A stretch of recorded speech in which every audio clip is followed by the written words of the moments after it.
에베소서 6장 10절 말씀부터 보겠습니다. 에베소서 6장 10절 말씀부터 봅니다.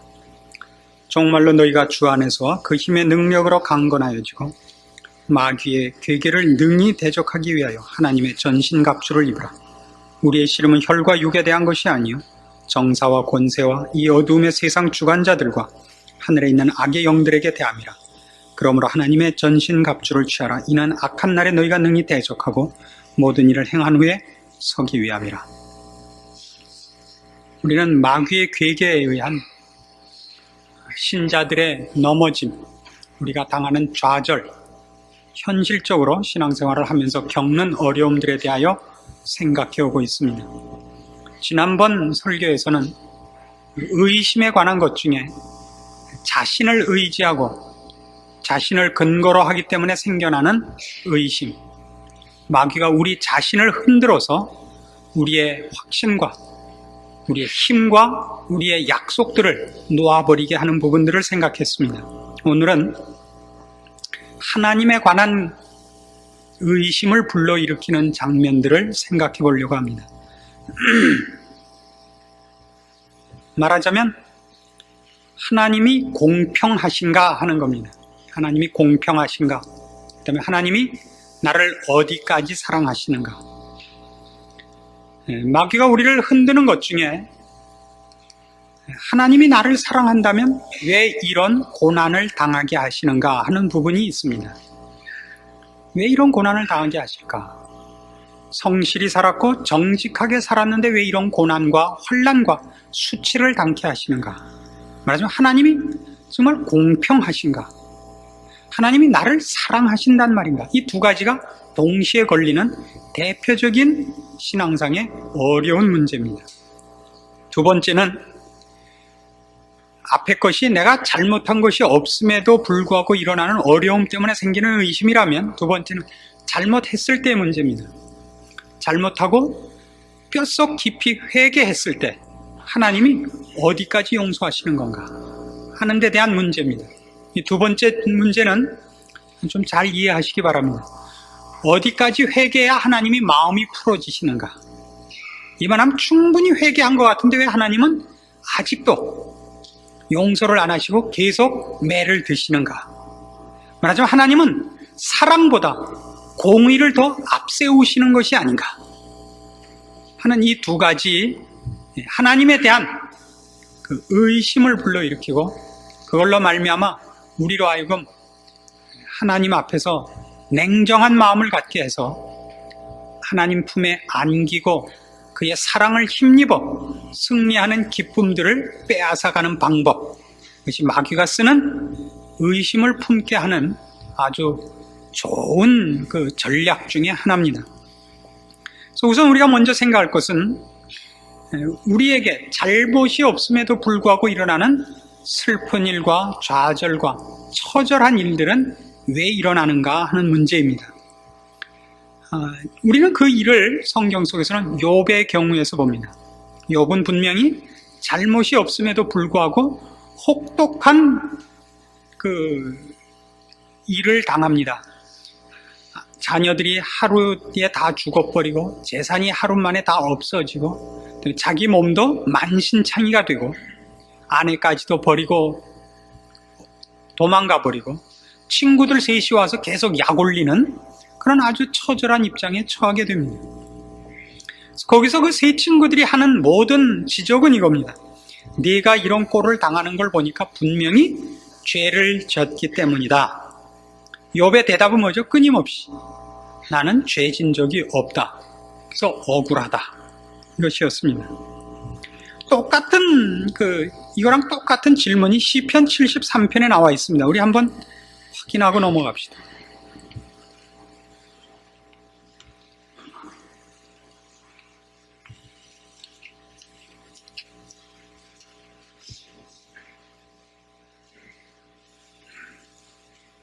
시편 73편 1절 말씀부터 봅니다. 하나님이 참으로 이스라엘 중 마음이 정결한 자에게 선을 행하시나 나는 거의 실족할 뻔하였고 내 걸음이 미끄러질 뻔하였으니 이는 내가 악인의 형통함을 보고 오만한 자를 질시하였음이로다. 저희는 죽는 때에도 고통이 없고 그 힘이 건강하며 타인과 같은 고난이 없고 타인과 같은 재앙도 없나니 그러므로 교만이 저희 목걸이요 강포가 저희의 입는 옷이며 살찜으로 저희 눈이 솟아나며 저희 소득은 마음의 소원보다 진하며 저희는 능욕하며 악하게 압제하여 말하며 거만히 말하며 저희 입은 하늘에 두고 저희 혀는 땅에 두루 다니도다. 그러므로 그 백성이 이리로 돌아와서 잔에 가득한 물을 다 마시며 말하기를 하나님이 어찌하랴 지극히 높은 자에게 지식이 있으랴 하도다. 볼지어다 이들은 악인이라 항상 평안하고 재물은 더하도다. 그래서 13절 내가 내 마음을 정의하며 내 손을 씻어 무죄하다 한 것이 실로 헛되도다. 그 무슨 시험에 빠졌죠? 정당하게 산 것이 아무 소용이 없더라. 하나님은 공평하지 않더라 하는 시험에 빠진 겁니다. 뭘 보고요? 악인들의 형통함을 보고. 악인들이 어떻게 형통하죠? 의인들을 짓밟아서 형통하잖아요. 불의한 자들이 의로운 자들의 등을 치고 불법을 행하는 자들이 정직한 자들을 짓밟고 서서 재잖아요. 그러니까 정직하게 산 사람이 마음이 상해버린 겁니다. 대접을 못 받은 것이 아니라 불의하고 불법하고 이 흉폭한 자들이 성공을 한 것뿐이 아니라 정직한 자들이 수치를 당하고 있고 짓밟히고 있다고요. 그래서 뭐라 그랬다고요? 13절에 내가 내 마음을 정의하며 내 손을 씻어 무죄하다 한 것이 실로 헛되도다. 그런 한탄이 나오게 됐다고요. 이것이 첫 번째 가지는 하나님에 대한 우리의 의심일 수 있습니다. 사탄이 바로 이 문제를 가지고 옵니다. 근데 이런 사탄의 그 괴계에 우리가 쉽게 넘어지는 가장 큰 이유가 뭐냐 하면 근본적으로 기독교라는 신앙을 오해해서 그렇습니다. 기독교 신앙의 궁극적인 목표가 형통함이거나 평안함이 아닙니다. 기독교의 궁극적인 목표가 아프지 않게 하는 것, 눈물 흘리지 않게 하는 것이 아닙니다. 그건 무슨 마취약이 아닙니다. 마약도 아니고 기독교 신앙의 궁극적인 목표는 우리를 하나님이 기뻐하는 사람으로서 완성시키는 겁니다. 늘 이런 예를 듭니다만 톰 소여가 누구를 제일 부러워한다고요? 허클베리 핀을 제일 부러워하죠. 왜 그렇죠? 허크는 아침에 일찍 깨우는 사람도 없고 세수하라는 사람도 없고 머리 감으려는 사람도 없고 더더욱 학교 가라는 사람이 없습니다. 그래서 톰이 이 세상에서 제일 부러워하는 사람이 허크입니다. 허크는 누구를 부러워하죠? 톰을 부러워합니다. 왜 그렇죠? 그게 뭔지를 아니까. 그게 절대 행복한 게 아니죠. 톰이 허크를 부러워하는 가장 큰 이유는 귀찮지 않은 것을 행복으로 알고 있는 겁니다. 귀찮지 않은 것, 고통이 없는 것. 신자들이 그 신앙의 궁극적인 목표와 내용을 고통을 면하는 것으로 갖기 시작하면 하나님은 불공평해 보입니다. 여기가 가장 언제나 쉽게 넘어지는 대목입니다. 여러분 지금까지도 만일 여러분 자녀를 가르치면서 수학을 혹 잘 가르치거나 영어를 잘 가르치거나 무슨 역사를 잘 가르치면 왜 잘 가르치게 됐나를 돌이켜 보십시오. 여러분 학교 다닐 때 그 과목 가르치는 선생이 유난스러운 사람이었기 때문이죠. 그렇죠? 에이 아무래도 좋다 이런 과목은 공부를 잘할 수가 없습니다. 아내 오면 눈을 밝히고 때리고 욕하고 들들들들 볶고 숙제도 많이 내주고 외우라 그러고 시험도 어렵게 내고 그런 과목이 결국은 우리에게 끝까지 실력으로 남아 있습니다. 옛날 얘기해주고 자기 연애했던 얘기해주고 그래서 공부 시간에 술렁술렁 넘어갔던 데는 하나도 못 외우죠 뭐. 그렇지 않습니까? 하나님은 우리를 영광스러운 자로 부르고 있습니다. 그래서 내버려 두실 수가 없습니다. 욥의 문제에 있어서는 제일 컸던 문제가 뭐냐면요, 욥기 1장을 찾아보시면 욥기 1장 1절부터 보세요. 처음에 욥이라는 사람을 그 배경 설명을 하는 걸 잘 봐야 됩니다. 욥이 왜 환난을 당하게 되느냐 하면 우스 땅에 욥이라 이름하는 사람이 있었는데 그 사람은 순전하고 정직하여 하나님을 경외하며 악에서 떠난 자입니다. 이걸 잘 알아들으셔야 돼요. 이게 무슨 말인지. 그 소생은 남자가 7이요 여자가 3이며 그 소유물은 양이 7천이요 약대가 3천이요 소가 500결이요 암나귀가 500이며 종도 많이 있었으니 이 사람은 동방 사람 중에 가장 큰 자라.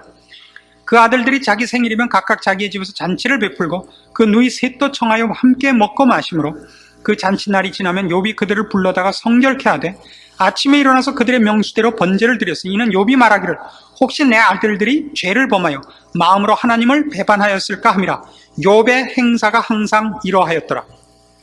처음에 욥기는 시작하면서 욥의 신앙 수준을 분명하게 선을 긋습니다. 그는 죄를 짓는 것을 싫어하는 사람, 죄 짓는 것을 가장 무서워하는 사람. 그래서 다른 말로 해서 죄만 안 지면 된다고 생각하는 신앙 수준에 있는 겁니다. 죄만 안 지면 되는 사람. 우리가 우리 자녀식으로 생각해봐요. 우리 자녀가 거짓말하지 않고 유리창 깨지 않고 엄마 속 썩이지 않는 게 전부가 아닙니다. 뭘 해야 되죠? 학교를 가야 돼요. 학교를 가서 공부를 해야 된다고요. 그래서 뭐까지 나중에 문제가 되냐면 나중에 뭐가 문제가 되냐면 저건 공부도 못하는 주제에 유리창 한 번도 못 깼다 이거예요. 말이 이상하지만 말이 되죠. 저 빙신은 지가 나놓고 이제 얼마나 화가 나면 빙신이라 그러겠어요. 저 빙신은 공부도 못하고 장난도 못한다 이거예요. 얼마나 약 올르면 그렇게 꾸중을 해요. 그렇죠? 사실은 어떠면 제일 좋죠? 장난 안 하고 부모 속 썩이지도 않고 공부도 잘하면 최고예요. 그러나 그거 다음은 뭐냐 하면 장난을 치고 다른 걸로 속을 썩이는 한이 있어도 공부만은 잘해달란 말이에요. 어느 쪽이 비중이 크단 말이에요. 다른 무엇보다도 공부 잘하는 게 비중이 크다고요. 공부만 잘하면 남의 집 유리창 깬 건 언제나 물어주겠다 이거예요. 언젠가 제가 그 예를 들었는데요. 우리 집사님 중에 한 분이 그런 얘기를 해서 제가 집에 와서 아주 두고두고 그 생각을 하면 그 공감이 가요.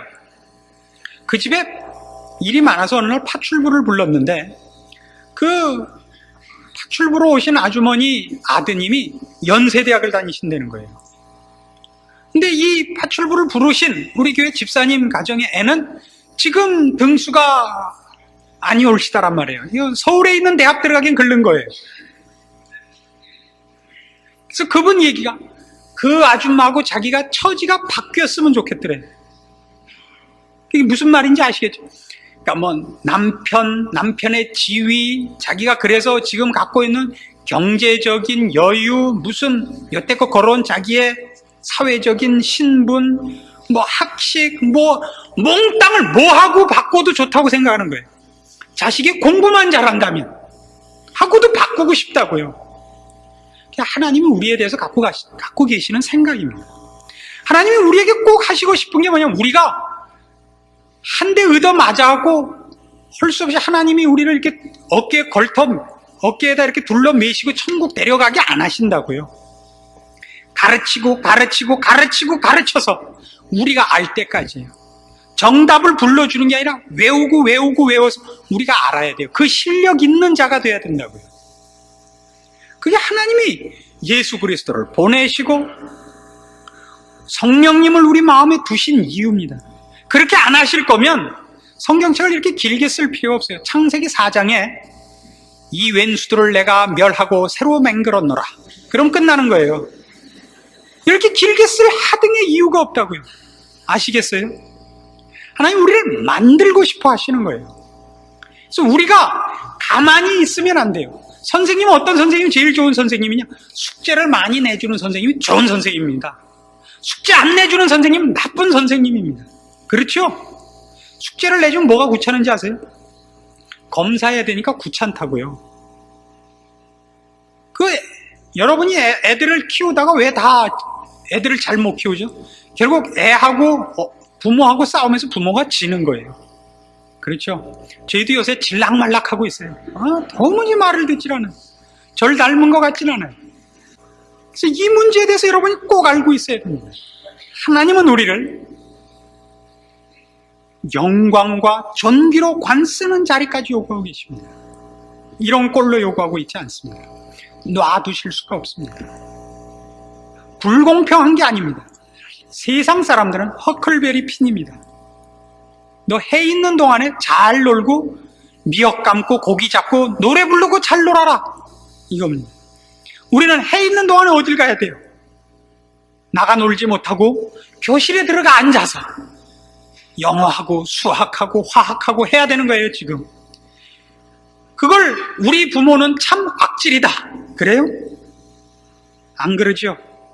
그래서 우리가 불공평하다고 생각하는 근본적인 이유가 이겁니다. 하나님이 우리를 공부를 시키셔서 싫어하는 겁니다. 만일 여러분을 하나님이 덜 간섭하시면 하나님이 여러분을 포기하신 거예요. 넌 그래, 대학 가지 마라. 고등학교까지만 하고 그냥 집에서 그냥 나랑 가게나 하자, 이렇게 취급하신 거예요. 어느 쪽이 더 큰 영광이며 자랑인가를 분명히 아시기 바랍니다. 그다음에 두 번째 우리가 생각할 것은, 두 번째로 넘어가기 전에 지금 우리가 생각했던 말씀을 분명하게 기록한 본문을 하나 확인을 합시다. 로마서 8장 17절입니다. 로마서 8장 17절. 로마서 8장 17절입니다. 자녀이면 또한 후사, 곧 하나님의 후사요 그리스도와 함께한 후사니 우리가 그와 함께 영광을 받기 위하여 고난도 함께 받아야 될 것이니라. 생각컨대 현재의 고난은 장차 우리에게 나타날 영광과 좋게 비교할 수 없도다. 그러니까 여기서 고난은 왜 일어나는 거죠? 후사가 되기 위하여. 하나님께서 말하자면 조금 이렇게 뭐랄까 과장하는 것도 아닐 거예요. 과장해서 하여튼 설명을 하자면 하나님이 다스리는 천국을 우리에게 주시려는 거예요. 우리가 유산으로 그 천국을 받을 거예요. 그걸 다스릴 실력이 있어야 돼요. 그걸 누릴 실력이 있어야 된다고요. 실력 없는 사람한테 천국을 물려주면 아마 짜부러져서 죽을 거예요. 헤엄칠 능력이 없는 사람한테 허리에다 금 50냥쯤 허리띠로 묶어주면 혼자서도 물 위에 못 드는데 금 매달아주면 물론 빠져 죽죠. 새 포도주는 어디에 담는다고요? 새 부대에 담아야 됩니다. 우리가 이 영광을 누리고 소유하기 위하여 마땅히 훈련되어야 됩니다. 그것이 훈련받는 것이지, 그 훈련받는 게 고통스럽죠. 하나님이 우리를 밉게 보거나 성실하게 대접하지 않아서 일어나는 어려움들이 아니라는 것을 꼭 기억하셔야 됩니다. 두 번째 우리가 생각할 것은 내가 잘못했을 때입니다. 내가 큰 죄를 지었습니다. 그래서 회개했습니다. 근데 그 회개하고 나면 용서해 준다고 알고 있는데 하나님이 용서를 쉽게 안 해줍니다. 그렇죠? 그래서 하나님 도대체 어디까지 요구하시는가? 죄를 지면 회개했을 때 죄값을 꼭 받아내시는가 하는 문제입니다. 죄값을 받아내시느냐 안 받아내시냐는 건 큰 문제가 됩니다. 왜냐하면 죄값을 받아내시면 뭐 할 수 없다라는 마음은 생기지만 하나님이 우리를 사랑한다는 데 대해서 너무나 크게 타격을 받습니다. 그렇다고 또 죄값을 안 받은다 그러면 그것도 아닌 것 같죠. 왜냐하면 우리가 겪어보면 죄를 진 다음에 하나님이 쉽게 용서하는 적이 확실히 없습니다. 우리가 분명히 기억해야 될 건 이겁니다. 하나님은 죄값을 요구하시는 적은 없습니다. 죄값으로 요구하고 있는 것이 아니라 내가 범죄한 그 부분이 내가 하나님 앞에 지금 첫 번째 문제에서 답으로 나온 것이 하나님이 나를 영광스럽게 하고 거룩하게 하고 흠없게 하는 부분에서는 그게 제일 약한 부분인 겁니다. 내가 수학을 과락을 받았습니다. 그럼 어떡하죠? 집중적으로 수학 공부를 시키는 거예요. 그때 수학이라는 것은 내가 과락을 받을 정도였으니까 제일 못하는 거죠. 근데 수학만 시키면 그게 뭐 같이 보일 거예요? 벌 받는 것 같이 보일 겁니다. 못했으니까 벌로 해라가 아니라 너는 이게 제일 약하니까 연습을 더 해야 된다는 것이지 죄값을 치러라가 아닙니다. 이건 전혀 다른 문제가 됩니다. 죄값을 치러라로 여러분이 생각하면 하나님을 좋다, 줄 건 주고 받을 건 받자, 이런 마음이 됩니다. 하나님에 대한 사랑과 신뢰와 매어달림의 마음이 없어집니다. 하나님 우리를 사랑하십니다. 시편 103편에 가시면 어디다 꼭 기록을 해두세요. 여러분이 이 하나님의 사랑에 대해서 마음에 의심이 생길 때마다 이 말씀을 기억하십시오. 시편 103편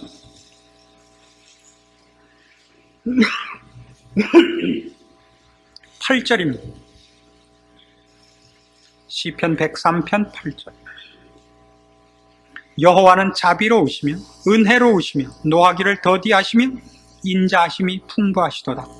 항상 경책지 아니하시며 노를 영원히 품지 아니하시리로다. 항상 경책지 않고 노를 영원히 품지 않는다는 게 뭐예요? 우리같이 한 번 꾸중하고 또 욕하고 해놓고서 몇 달 몇 년이 지난 다음에 또 실성. 너 그때 언제도 그러더니 봐라 오늘 또 그랬다. 이런 식으로 안 하신다고요, 하나님은. 여러분은 그러죠? 제 아내도 그렇디다. 제 애 꾸중할 때 보면 언제도 그랬고 하나님은 그렇게 안 하세요. 하나님은 그렇게 안 해요. 항상 경책지 않고 노를 영원히 품지 않습니다. 지나가면 잊으십니다. 꼭 기억하세요. 근데 그 다음이 더 좋아요. 우리의 죄를 따라 처치하지 아니하십니다. 우리의 죄를 따라 처치하지 아니하시며 우리의 죄악을 따라 갚지 아니하셨습니다. 이는 하늘이 땅에서 높음같이 그를 경외하는 자에게 그 인자하심이 크심이로다. 동이 서에서 먼 것 같이 우리 죄과를 우리에게서 멀리 옮기셨으며 아비가 자식을 불쌍히 여김같이, 이게 어미가 이렇게 돼 있지 않습니다. 아비가 자식을 불쌍히 여김같이 여호와께서 자기를 경외하는 자를 불쌍히 여기시나니 이는 저가 우리의 체질을 아시며 우리가 진포임을 기억하심이로다. 아시겠습니까? 그는 우리의 죄값을 받아내시는 분이 아닙니다. 채권자가 아닙니다. 그럼 왜 우리가 그렇게 울고불고 해결을 해도 놔두지 않으시느냐? 그것만은 고쳐야 되기 때문입니다. 죄값을 받으러 오시는 게 아니라 넌 수학만은 넌 더 공부해야 된다 이겁니다. 그건 전혀 다른 문제입니다. 자, 이제 차근차근 하자. 어디서부터 네가 못했냐?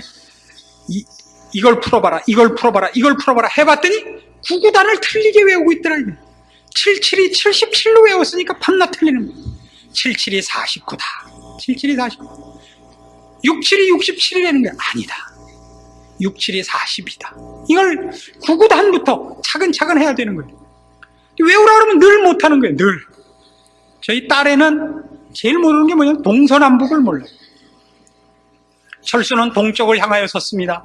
뒤는 어디입니까? 뒤는 서쪽입니다.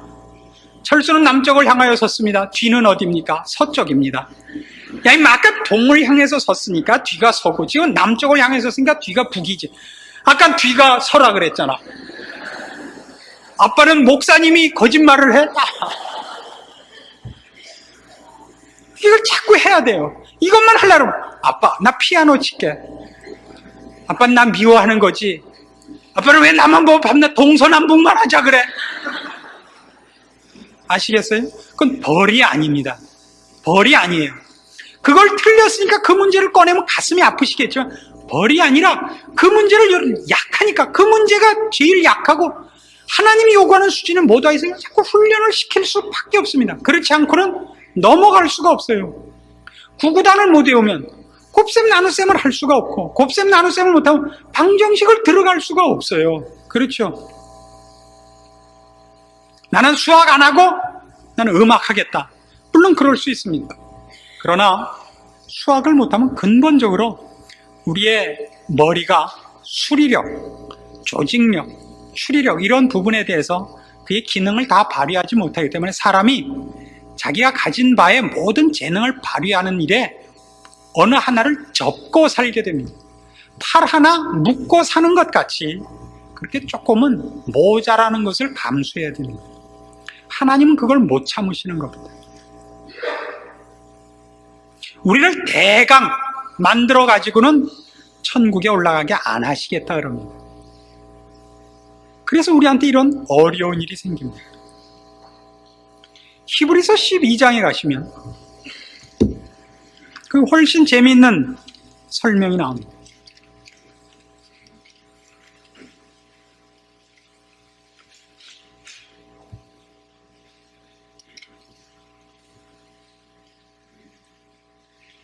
히브리서 12장 6절 말씀입니다. 신약 성경 367페이지입니다. 자, 하나님은 우리의 죄값을 요구하지 않습니다. 그런데 이상하게 쉽게 용서하는 것 같지는 않습니다. 왜 그러냐고요? 12장 6절에 그 정답이 나옵니다. 주께서 그 사랑하시는 자를 징계하시고 그의 받으시는 아들마다 채찍질 하심이니라 하였으니 너희가 참음은 징계를 받기 위함이라. 하나님이 아들과 같이 너희를 대우하시나니 어찌 아비가 징계하지 않는 아들이 있으리요. 징계는 다 받는 것이거늘 너희에게 없으면 사생자여 참 아들이 아니니라. 또 우리 육체의 아버지가 우리를 징계하여도 공경하였것 하물며 모든 영의 아버지께 더욱 복종하여 살려 하지 않겠느냐. 저희는 잠시 자기의 뜻대로 우리를 징계하였거니와 오직 하나님은 우리의 유익을 위하여 그의 거룩하심에 참여케 하시느니라. 예, 우리를 그의 거룩한 자리까지 요구하셨기 때문에 우리를 손대시는 거예요. 고치고 만들어내려고. 11절, 무릇 징계가 당시에는 즐거워 보이지 않고 슬퍼 보이나 후에 그로 말미암아 연달한 자에게는 의의 평강한 열매를 맺느니라. 그렇죠? 여러분, 지나간 여러분의 인생을 한번 잠깐만 회고를 해보십시오. 여러분이 이 자리까지 와서 앉아있게 된 가장 큰 이유가 뭐에 있습니까? 돈 많고 애들 공부 잘해서 이 자리에 오게 됐습니까? 아니지요. 절망과 한숨 때문에 이 자리에 오게 됐죠. 만일 우리에게 좌절과 고통이 없었더라면 우리는 다 지금 어디가 있었을 거라고 생각하십니까? 지금 다 어디가 있었을 거다? 지금 틀림없이 다 나이트클럽에 가 있었을 겁니다. 이 자리에 와 있지 않았을 겁니다. 하나님이 우리를 울게 하셨고 한숨 쉬게 하셔서 우리는 사실 영혼을 생각하게 됐고 인생이 무엇인가를 생각하게 됐고 주님의 십자가를 붙들게 된 것입니다. 하나님은 우리에게 죄값을 요구하시지 않습니다. 우리를 고통을 요구하고 우리가 지은 죄만큼 맛을 봐라 그러시지 않습니다. 아주 웅변적인 증거가 있죠. 십자가가 그렇지 않습니까? 우리가 아직 죄인 되었을 때 그리스도께서 우리를 위하여 죽으십니다. 우리가 죄인이었을 때 우리의 죄를 예수 그리스도의 십자가 보혈로 씻습니다. 우리 보고 죄값을 치르라 그러지 않죠. 구원의 방법 자체가 그렇습니다. 우리에게 요구하는 건 회개입니다. 돌이켜라. 죄값을 치러라가 아닙니다. 돌이켜라. 너희가 하나님을 버리고 너희 욕심대로 네 멋대로 가는 것이 틀렸다는 걸 인정하고 주께 돌아오라. 그거면 충분합니다. 언제나. 그러면 하나님은 만족하십니다. 근데 하나님은 우리가 죄의 길에서 돌아오고 하나님을 붙잡은 것 이상으로 우리를 복되게 하기 위하여 우리를 영광스럽게 요구하사 이제 죄의 길에서 돌이킨 것으로만이 아니고 그 위에 존귀와 영광으로 관씌우려고 우리를 훈련시키십니다. 그건 죄에 대한 형벌이 아닙니다. 우리를 고통스럽게 하고 우리가 저지른 데 대한 복수로서가 아니라 우리를 사랑하시고 위하시고 우리를 복주시기 위해서 간섭하시는 그분의 간섭이신 겁니다. 우리는 이 길에 있는 것이 사실은 행복인 줄 알아야 되고 자랑인 줄 알아야 되고 우리가 잠시 밟는 이 환난에 경한 것이 그 영광에 중한 것을 만들어내는 줄 알아야 됩니다. 그래서 사실은 이 히브리서 12장에 있는 것 같이 만일 징계가 없다면 징계는 다 받는 것이거늘 너희에게 없으면 사생자여 참아들이 아니니라 하는 말을 명심해야 됩니다. 만일 우리의 인생에 하나님이 영혼을 생각하는 어떤 계기를 만들어 주시지 않고 내버려 두신다면 훨씬 겁을 먹어야 됩니다. 여러분 옛날을 생각해 보시죠. 잘못하고 오고 시험 성적 나쁜데 부모님이 뭐라고 꾸중하지 않으면 훨씬 겁나는 법입니다. 그렇죠? 성적표를 보잔 소리를 안 해요. 어머니가 도대체 아버지도 너 이번에 시험 뭐 봤냐 물어보질 않아요. 그럼 굉장히 심각한 거예요. 왜 그렇죠? 그럼 부부가 갈라서기로 작정한 거거든요. 애 새끼가 공부를 잘하든 못하든 관심이 없는 거예요. 큰일 나는 거라고요. 안 그래요? 아니면 내가 주워온 놈인가 보다 이렇게 생각하셔야 되죠. 부모란 그의 자녀가 아무렇게나 돼도 좋다고 생각할 수 없습니다. 하나님이 그렇습니다. 바로 이 문제에서 사탄이 어떻게 우리를 넘어뜨렸다고요? 하나님은 불공평하다. 하나님은 네가 지은 죄를 못 참아 하신다. 너는 어떤 수단을 써서라도 그 죄값부터 치러야 된다. 그렇게 함으로써 우리로 하여금 하나님 안에서의 우리의 기쁨, 휴식, 위로, 자랑, 안심들을 누릴 틈이 없게 합니다. 그렇게 자기 문제에 걸려있고 하나님과의 관계에 문제가 걸려있으면 아무것도 할 수 없습니다. 그렇죠? 기초가 흔들리는데 어떻게 집을 짓습니까? 그래서 마귀가 우리를 하나님의 손길에서 우리를 끊어낼 수는 없습니다. 하나님의 자녀된 신분을 방해할 수는 없습니다. 집을 짓지 못하게 해요. 열매를 맺을 틈이 없게 해요. 우리를 계속 흔들므로써 우리 자신을 흔들고 하나님과의 관계를 흔들어서 말이죠. 분명히 해야 됩니다. 우리가 받은 사랑, 하나님이 우리를 향하여 갖고 있는 그 계획, 목적, 이런 것들을 인하여 오늘 우리가 하나님의 손길 속에 있고 보호하심 속에 있고 복주심 속에 있음을 분명하게 기억하고 우리를 흔드는 사탄 앞에 담대함으로 우리의 우리 된 것을 확증해야 됩니다. 딴 데 가봐라 그래야 됩니다. 나 붙들고 씨름하지 마라. 여호와의 증인 찾아오면 어떻게 하는 게 제일 좋죠? 딴 집에 가보십시오. 그래요. 딴 집에 가보십시오. 저 앞집, 앞동 이렇게 지나서 가시면 개 10마리 사는 데 있는데 거기 가보십시오. 그래서 사탄이 와서 이 문제로 여러분을 흔들거든. 그러세요. 요 앞집에 가면 변견이 하나 있는데 거기나 가보시라 그랬어요. 흔들리지 마십시오. 자기 자신과 누구라도 성경식으로 얘기하면 뭐라고 되어 있죠? 로마서 8장에 확인하고 지나갑시다.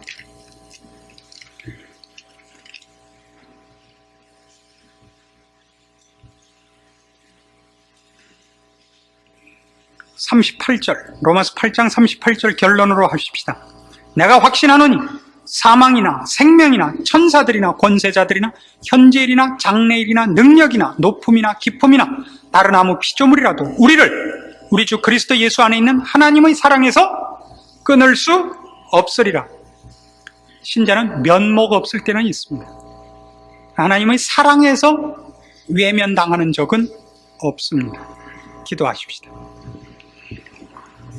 하나님 아버지의 은혜를 감사합니다.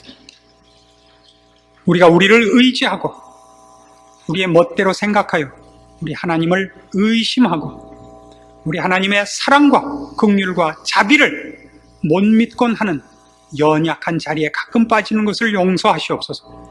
이제 오늘 주신 말씀을 따라 세상의 어떤 것도 우리 주 예수 그리스도 안에 있는 우리 아버지 하나님의 사랑에서 우리를 끊을 수 없음을 이제 믿나이다. 앞으로 우리 삶에서 일어나는 모든 일에 대하여 감사할 줄 알게 하시고 주의 사랑과 복주심을 믿어 승리하는 자 되게 하시고 우리를 걸고 넘어지는 어떤 시험과 유혹 앞에서도 우리 하나님의 하나님 되심을 인하여 든든히 서고 큰 소리 치고 믿음과 자랑 속에 우리의 인생을 걸어 주께서 나를 완성시켜 주 앞에 세우시는 영광의 자리에 서는 저희들 다 되게 하여 주시옵소서. 자신의 흔들림으로 인하여 마땅히 행해야 하는 일들, 맺어야 하는 열매들, 피워야 하는 꽃들을 제대로 피우지 못하고 맺지 못하고 의심과 흔들림 속에서 우리의 생애를 허송세월하지 않게 지혜와 지식으로 채우시고 믿음과 확신으로 굳게 하여 주시옵소서. 예수님의 이름으로 기도합니다. 아멘.